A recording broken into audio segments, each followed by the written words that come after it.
বিশৃঙ্খলা সৃষ্টি করে উন্নয়ন বাধাগ্রস্ত করতে চাইলে প্রতিরোধ করা হবে হুঁশিয়ারি প্রধানমন্ত্রীর। সিরাজগঞ্জে এমপির গাড়িতে হামলার জেরে মামলা, কুষ্টিয়ায় আমির হামজার গাড়িতে হামলাকারীদের গ্রেপ্তার দাবি।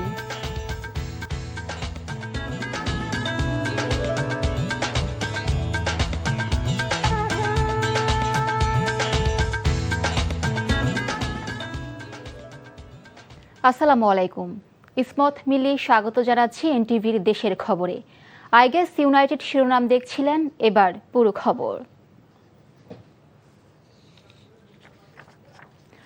যারা রাজপথে বিশৃঙ্খলা সৃষ্টি করে উন্নয়ন বাধাগ্রস্ত করতে চাইবে, জনগণকে সঙ্গে নিয়ে তাদের কঠোরভাবে প্রতিরোধ করা হবে বলে হুঁশিয়ারি দিয়েছেন প্রধানমন্ত্রী তারেক রহমান। যে কোনো সংকট মোকাবিলায় দেশবাসীকে ধৈর্য ধারণের আহ্বান জানিয়ে সরকার প্রধান বলেন, সংকটের সুযোগ নিয়ে কিছু ব্যক্তি রাজপথে বিশৃঙ্খলা তৈরির চেষ্টা করছে। এতে সাধারণ মানুষের জীবনযাত্রা ও ব্যবসা বাণিজ্য ক্ষতিগ্রস্ত হচ্ছে। জাতীয় মৎস্যপক্ষ ২০২৬ উপলক্ষে কিশোরগঞ্জের পাকুন্দিয়ায় পুরাতন ব্রহ্মপুত্র নদে মাছের পোনা অবমুক্তকরণ ও বিতরণ কার্যক্রম শেষে আয়োজিত সমাবেশে তিনি একথা বলেন। রিপোর্ট করছেন হাসান মাহমুদ। সড়ক পথে ঢাকা থেকে প্রধানমন্ত্রী তারেক রহমান যখন কিশোরগঞ্জের পথে, তখন সড়কে সড়কে মানুষের অভিনন্দনের বার্তা। কিশোরগঞ্জের পাকুন্দিয়ায় পৌঁছে ব্রহ্মপুত্র নদে মাছের পোনা অবমুক্ত করেন প্রধানমন্ত্রী। ব্রহ্মপুত্র নদে মাছের পোনা অবমুক্ত করছেন। পরে ৩ শিক্ষার্থী সহ মৎস্য চাষীদের মাঝে মাছের পোনা বিতরণ করেন তিনি। প্রধানমন্ত্রী সবার উদ্দেশ্যে বলেন, তার সরকার একটি জনকল্যাণমুখী রাষ্ট্র গড়ে তুলতে চায়। নারী শিক্ষাকে অনার্স পর্যন্ত অবৈতনিক করা, প্রাথমিক বিদ্যালয়ের শিক্ষার্থীদের স্কুল ড্রেস ও ব্যাগ দেয়া, ফ্যামিলি কার্ড, কৃষক কার্ড সহ সরকারের নেয়া নানা কল্যাণমুখী পরিকল্পনার কথা তুলে ধরেন প্রধানমন্ত্রী। বলেন, অনেকেই এখন বিভ্রান্তি সৃষ্টি করছে। যারা এসব কাজে বাধাগ্রস্ত করবে, যারা রাজপথে বিশৃঙ্খলা তৈরি করবে, যারা দেশের মানুষকে মিথ্যে কথা বলে বিভ্রান্ত তৈরি করবে, তাদের বিরুদ্ধে আপনাদেরকে রুখে দাঁড়াতে হবে। যে স্বৈরাচার এই দেশ থেকে পালিয়ে গিয়েছে, যারা বাংলাদেশের মানুষের কথা বলার অধিকারকে গলা টিপে মারতে চেয়েছিল, যারা বাংলাদেশের রাজনৈতিক অধিকার, মানুষের রাজনৈতিক অধিকারকে কেড়ে নিতে চেয়েছিল, যারা বাংলাদেশের মানুষের ভাগ্যের পরিবর্তনকে স্টপ করে দিতে চেয়েছিল, তাদের বিরুদ্ধে এই বাংলাদেশের মানুষ রুখে দাঁড়িয়েছিল এবং তাদেরকে এই দেশ থেকে তারা বিতাড়িত করে দিয়েছে। প্রধানমন্ত্রী বলেন, বিদ্যুৎ জ্বালানি সংকটের জন্য বিগত সরকারের অপরিকল্পনাই দায়ী।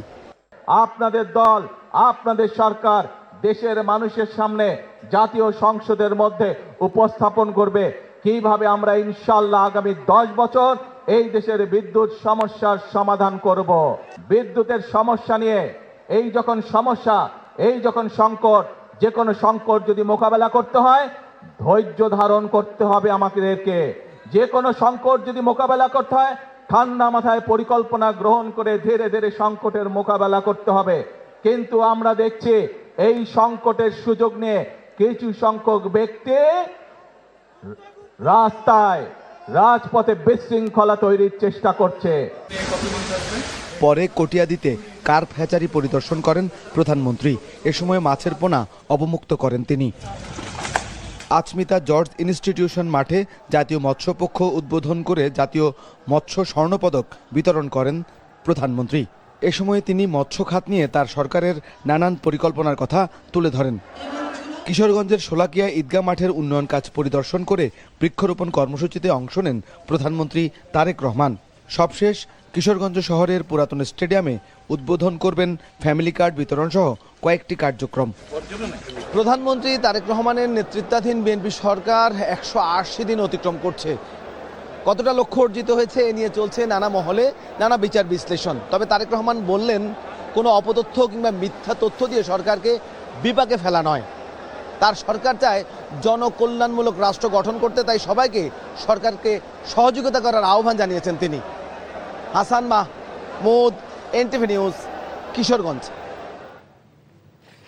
এদিকে ব্যক্তিগত গাড়িবহরে হামলা ও ভাঙচুরের ঘটনায় অভিযুক্তদের দ্রুত গ্রেফতারের দাবি জানিয়েছেন কুষ্টিয়া ৩ আসনের জামায়াতের সংসদ সদস্য মুফতি আমির হামজা। দুপুরে জেলা জামায়াতের কার্যালয়ে সংবাদ সম্মেলনে তিনি এ দাবি জানান। লিখিত বক্তব্যে তিনি অভিযোগ করেন উদ্দেশ্যপ্রণোদিতভাবে তার গাড়িতে হামলা চালানো হয়েছে। হামলার সময় আশপাশে পুলিশের উপস্থিতি ছিল। কুষ্টিয়া 2 আসনের সংসদ সদস্য আব্দুল গফুর, 4 আসনের সংসদ সদস্য মোহাম্মদ আফজাল হোসেন ও জেলা জামায়াতের সেক্রেটারি এনামুল হক সংবাদ সম্মেলনে উপস্থিত ছিলেন। এদিকে এই হামলার ঘটনায় শনিবার রাতে কুষ্টিয়া মডেল থানায় একটি অভিযোগ দায়ের করেছেন আমির হামজা। শনিবার বিকেলে কুষ্টিয়ার 6 রাস্তার মোড়ে গণ অধিকার পরিষদ ও জামায়াত ইসলামের এমপি আমির হামজার সমর্থকদের মধ্যে সংঘর্ষ হয়। স্বৈরাচারী আওয়ামী সরকারের পলিসির কারণে মৎস্য খাত ধ্বংস হয়ে গেছে উল্লেখ করে পররাষ্ট্র প্রতিমন্ত্রী শামা ওবায়দ ইসলাম বলেছেন, বিএনপি সরকার তা পুনরুদ্ধারের কাজ শুরু করেছে।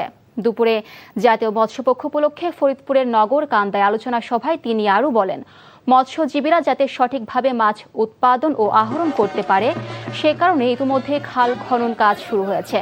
নানা উদ্যোগের কথা জানিয়ে বিএনপি সরকারকে কৃষি ও মৎস্যবান্ধব সরকার বলেও দাবি করেন প্রতিমন্ত্রী। এ সময় স্থানীয় প্রশাসনের ঊর্ধ্বতন কর্মকর্তারা উপস্থিত ছিলেন। পরে উপজেলা পরিষদের পুকুরে বিভিন্ন প্রজাতির মাছের পোনা অবমুক্ত করেন প্রতিমন্ত্রী সহ অতিথিরা। অযত্ন অবহেলায় পড়ে থাকা চট্টগ্রামের জিয়া স্মৃতি জাদুঘরের সংস্কার কাজ 1.5 মাসের মধ্যে শুরু হবে বলে জানিয়েছেন সংস্কৃতি প্রতিমন্ত্রী আলী নেওয়াজ মাহমুদ খোয়ম।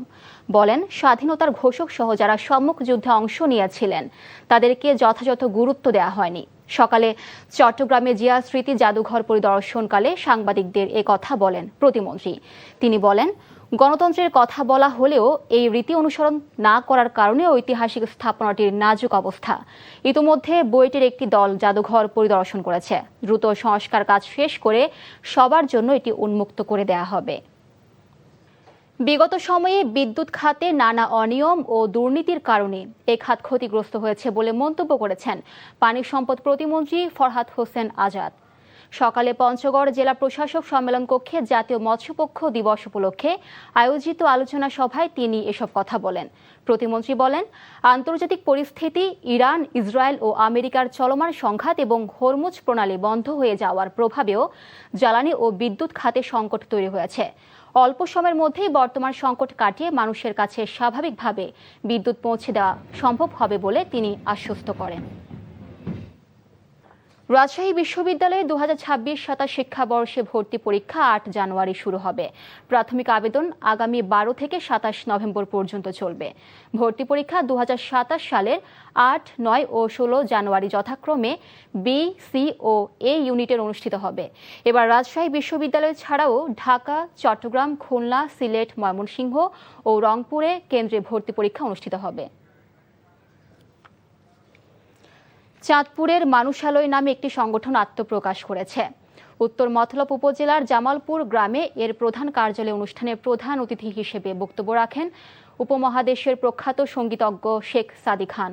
শুভেচ্ছা বক্তব্য রাখেন মানুষালয়ের প্রতিষ্ঠাতা ও ব্যবস্থাপনা পরিচালক মুরাদ নূর।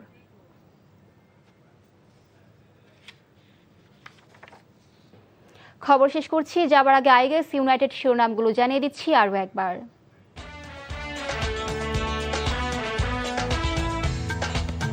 বিশৃঙ্খলা সৃষ্টি করে উন্নয়ন বাধাগ্রস্ত করতে চাইলে প্রতিরোধ করা হবে, হুঁশিয়ারি প্রধানমন্ত্রীর। সিরাজগঞ্জে এমপির গাড়িতে হামলার জেরে মামলা, কুষ্টিয়ায় আমির হামজার গাড়িতে হামলাকারীদের গ্রেপ্তার দাবি।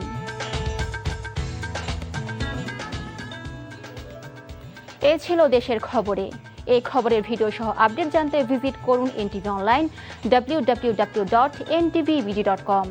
এছাড়াও এনটিভির জনপ্রিয় সব অনুষ্ঠান ও খবরের আপডেট জানতে ভিজিট করুন আমাদের ইউটিউব ও ভেরিফাইড ফেসবুক পেজে।